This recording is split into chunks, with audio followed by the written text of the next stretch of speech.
Hello dear student, myself Jay Sharma. और चलिए आज आप अपना लॉकडाउन के बाद क्लास स्टार्ट करते हैं। ऑनलाइन क्लासेस होंगी ये, और पर डे आपको कुछ वीडियो ऑनलाइन बन के आपको मिलता रहेगा। यहाँ पे अगर हम देखें तो हमारे पास पढ़ने के लिए बहुत ज़्यादा है, और हम एक एक चैप्टर्स को स्टेप बाय स्टेप पढ़ते चलेंगे। और जीव विज्ञान में जो हमारा सब्जेक्ट जीव विज्ञान है, तो जीव विज्ञान बायोलॉजी, इसमें हम क्लास 12th यानी कि कक्षा 12 की क्लास को स्टार्ट कर रहे हैं। और यहाँ पे हम यूनिट फर्स्ट स्टार्ट कर रहे हैं, जो कि काफ़ी इम्पोर्टेंट है, जिससे आपको लगभग 14 नंबर्स के क्वेश्चन पूछे जाएंगे। यानी कि बोर्ड एग्ज़ाम में इस चैप्टर से आपको लगभग 14 नंबर के क्वेश्चन क्या होंगे, पूछे जाते हैं। ठीक है, तो चैप्टर फर्स्ट है प्रजनन, ठीक है, रिप्रोडक्शन। या यूनिट का भी नाम है रिप्रोडक्शन, और चैप्टर फर्स्ट का नाम है जीवों में प्रजनन। ठीक है, तो सबसे पहले हम बात करेंगे इसी रिप्रोडक्शन के अकॉर्डिंग कि यह रिप्रोडक्शन या प्रजनन होता क्या है। तो फर्स्ट ऑफ ऑल हम सबसे पहले देखते हैं कि प्रजनन है क्या। प्रजनन या रिप्रोडक्शन किसे कहेंगे, रिप्रोडक्शन किसे कहेंगे।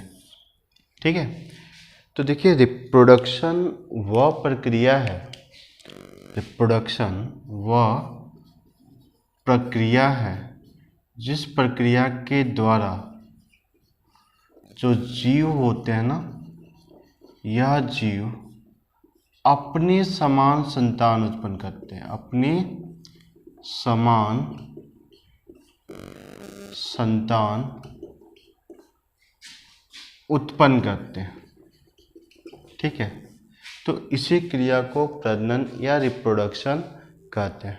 तो रिप्रोडक्शन वह प्रक्रिया है जिस प्रक्रिया के द्वारा जीव अपने समान संतान को क्या करते हैं, अपने समान संतान को उत्पन्न करते हैं। फॉर एग्जाम्पल, अगर हम देखें तो कोई आम का पौधा है, तो आम के पौधे से जनरली हमें आम का पौधा प्राप्त होता है। अगर कोई नीम का पौधा है, तो नीम से हमेशा हमें नीम का पौधा प्राप्त होगा। यानी कि जैसा प्लांट्स होगा वह अपने समान जीव को क्या करेगा, उत्पन्न करेगा। अब हम किसी भी जीव या ऑर्गेनिज्म की बात करते हैं, जीव या ऑर्गेनिज्म की बात करते हैं, तो यह ऑर्गेनिज्म में दो बातें बहुत कॉमन है। पहला यह कि यह किसी न किसी जाति का सदस्य होगा, किसी न किसी जाति या स्पेसीज का क्या होता है, सदस्य होता है। यानी कि यह जो जीव है इसके समान और भी जीव होंगे, और उनकी पूरी आबादी मिलके इसका निर्माण करती है जाति का। तो जाहिर सी बात है कि प्रत्येक जीव किसी न किसी जाति का सदस्य होता है। दूसरा, जो जीव होता है वह नश्वर होता है, नश्वर यानी कि इनमोर्टल होता है, सॉरी मोर्टल होता है।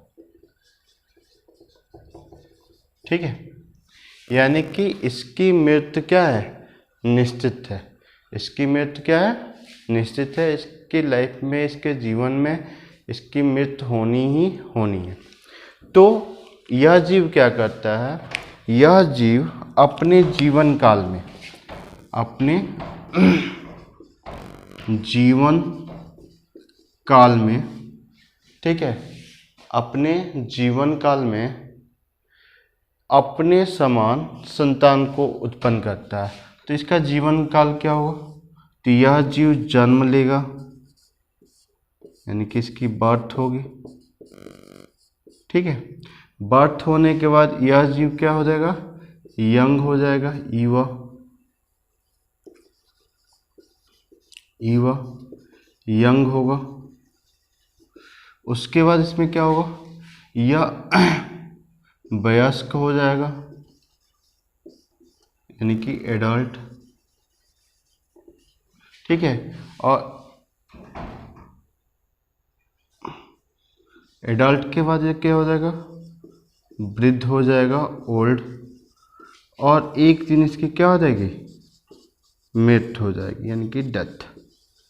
तो यह पूरी जो अवस्था आ रही है ना, यह सभी अवस्थाएं क्या कहलाती हैं, इसका जीवन काल। यानी कि किसी भी जीव के जीवन काल में बेसिकली 4 अवस्थाएं आती हैं।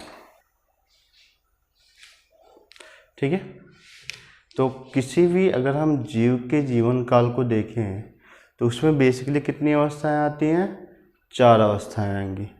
कौन कौन, साफ नहीं आ रहा है क्या,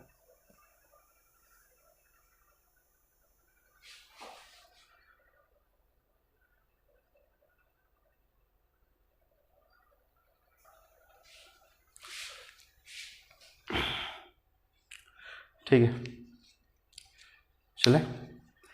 तो किसी भी जीव के जीवन काल में कुछ अवस्थाएं आती है, जैसे कि वह जन्म लेता है, युवा होता है, वयस्क होता है, वृद्ध होता है, और लास्ट में उसकी क्या हो जाती है, मृत्यु हो जाती है।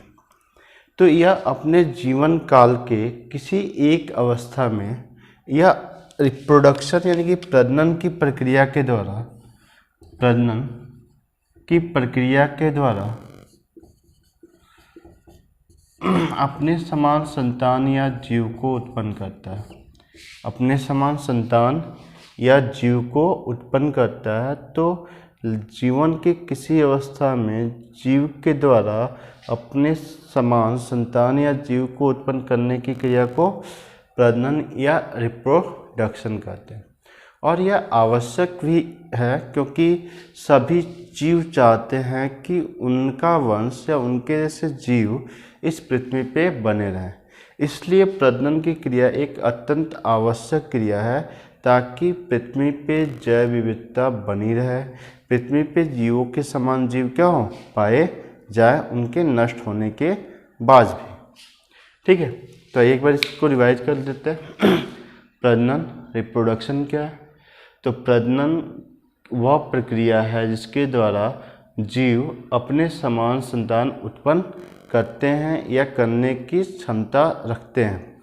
ठीक है, और प्रजनन के द्वारा जीव हमेशा अपने ही समान जीवों को उत्पन्न करते हैं। जैसे आम से आम का ही पौधा उत्पन्न होता है, नीम से नीम का पौधा उत्पन्न होता है, इंसान से इंसान के जैसे ही जीव उत्पन्न होते हैं। ठीक है, यानी कि प्रत्येक जीव जो है ना, उसमें 2 बातें बहुत कॉमन है। पहला कि वह किसी न किसी जाति का सदस्य है। जाति यानी कि एक समान दिखाई देने वाले जीवों का वह समूह जो अंतः प्रजनन की क्रिया के द्वारा अपने समान जीव को उत्पन्न कर सकता है, उसे हम जाति कहते हैं। तो एक जाति के सदस्य होंगे। जैसे अगर हम मानव देखें तो अकेला तो मानव है नहीं, हजारों मानव हैं, करोड़ों मानव हैं। बंदर देखें तो बंदरों की संख्या भी करोड़ों की संख्या में होगी। गाय भैंस सब अलग अलग जीव हैं और अलग अलग जाति से बिलोंग करते हैं, क्योंकि इनके जैसे जीव अन्य जीव पृथ्वी पे पाए जाते हैं। दूसरा, यह नश्वर होते हैं, यानी कि कहने का मतलब यह है कि जो भी जीव पृथ्वी पे पाया जाएगा वह नश्वर है, उसकी मृत्यु निश्चित है। उसके जीवन काल में एक टाइम पे उसकी मृत्यु हो जानी है, चाहे वह 10 साल में हो, 20 साल में हो, 30 साल में हो, 100 साल में हो, लेकिन हाँ उसकी मृत्यु होनी ही होनी है। अगर मानिए कि अगर उसकी मृत्यु हो जाती है, तो अगर वह जीव अगर प्रजनन की क्रिया के द्वारा अपने समान संतान को उत्पन्न ना करे, तो उस जीव के साथ उसकी पूरा का पूरा कैरेक्टरिस्टिक क्या हो जाएगा, चला जाएगा। या हम कह सकते हैं कि वैसा जीव पृथ्वी से पूरी तरह समाप्त हो जाएगा। इसलिए प्रत्येक जीव अपने जीवन काल की एक अवस्था में अपने समान संतान को उत्पन्न करते हैं, और इस क्रिया को हम प्रजनन कहते हैं। यानी कि किसी भी जीव के जीवन काल में क्या होता है कि वह जन्म लेगा, युवा होगा, वयस्क होगा, वृद्ध होगा और उसकी मृत्यु हो जानी है। तो वह अपने वयस्क अवस्था में, एडल्ट अवस्था में प्रजनन की क्रिया के द्वारा अपने समान संतान को उत्पन्न करता है। इसी क्रिया को हम क्या कहते हैं, रिप्रोडक्शन कहते हैं। Thank you.